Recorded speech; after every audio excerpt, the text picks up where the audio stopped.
On my blog yesterday, I wrote an article about the map of life.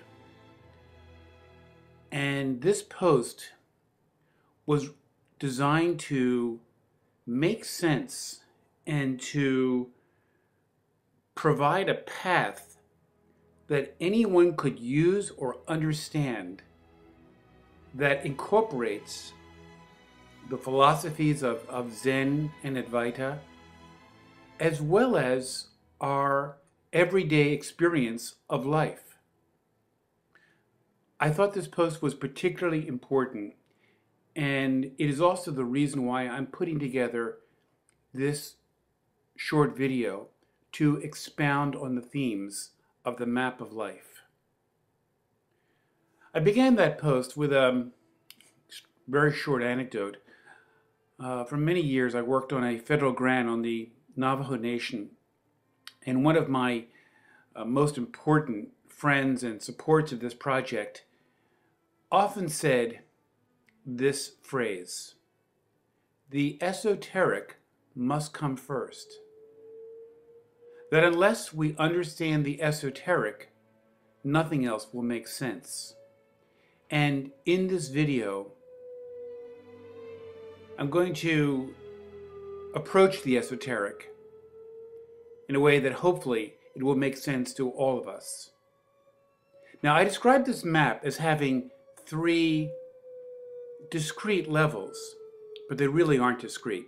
But to understand the map, we need to understand the levels. So let's begin with level 1.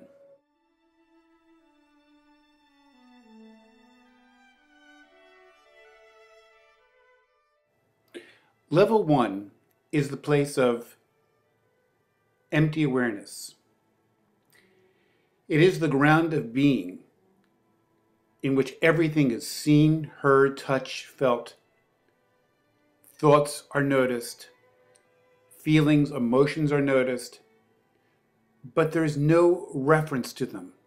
There is no personal quality. There's no me saying, that's one of my thoughts. There is just the awareness of thought, of sight, of sound. Level 1 is utterly devoid of content. Yet without it, we could not be aware of anything else happening in our universe. Level 1 is the esoteric level of being. It is the ground of being.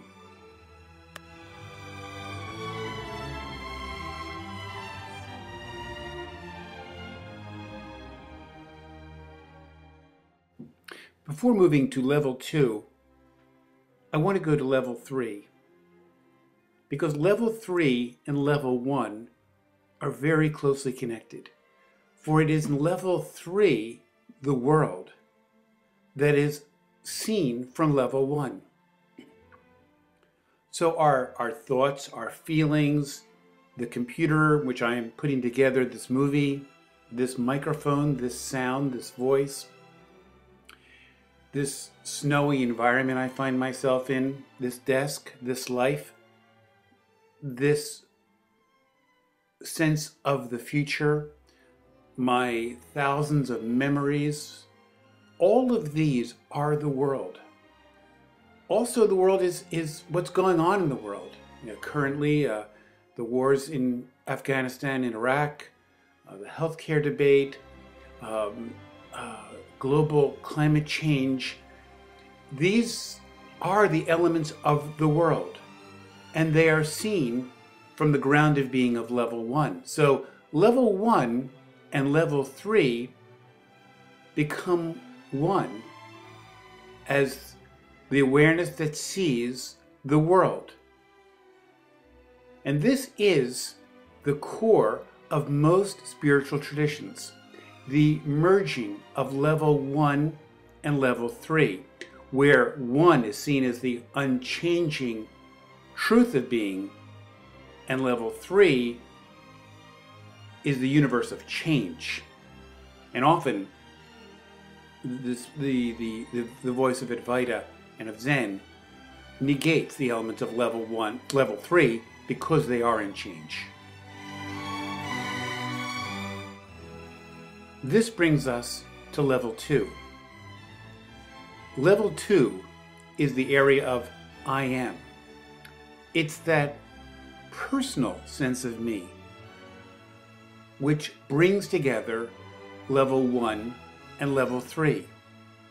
It is that aspect of experience which is aware of awareness and is aware of the world. It is the place of both suffering and of jubilation. It is the place of passion, and it is a place of struggle. It is very different from both the ground of awareness, which is without content, and the world. Now, most spiritual traditions place this sense of I am into the world. But in the philosophy of liberation, this is simply an error. That we are, and we do respond in individual and unique ways to our world. And we are unique. No two people are alike. And our uniqueness, it is what makes existence exciting, different, and vital. And so in the philosophy of liberation, we exult in level 2. And we see also how level 2 brings 1 and 3 together. And as we evolve spiritually in this understanding, we see how the 3 levels become 1.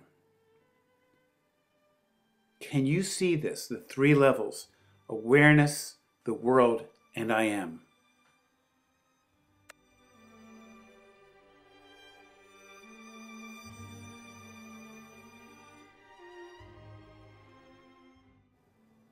We notice that in many esoteric spiritual traditions, particularly those of Advaita and occasionally in some fields of Buddhism, that they wage a war with level 2.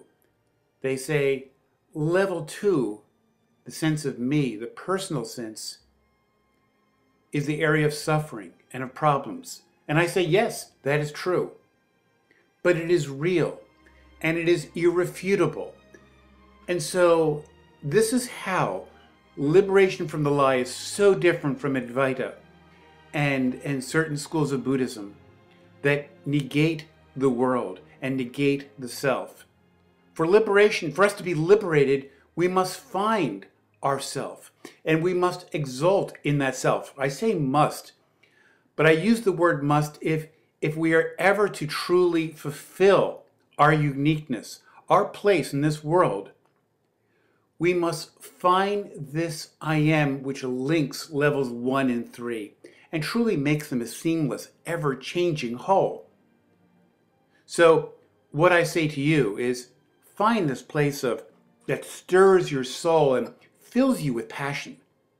Where is that place? Who are you? Who is this artist of life?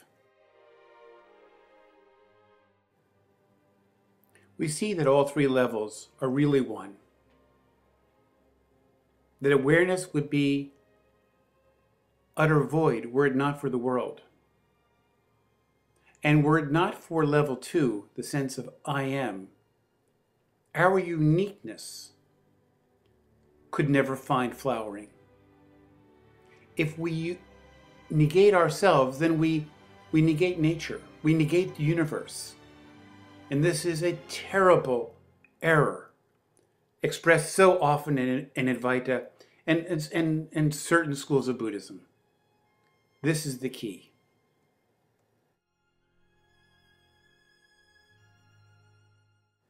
So I invite you to find that place that truly stirs your soul, to become a craftsman of life. Because the more clear we are on level 1, the greater we will be able to express our level 2 and see level 3 clearly. And that is the key of the esoteric traditions. Thank you for listening and watching. And I hope this map of life has made sense to you and can bring change to your own life.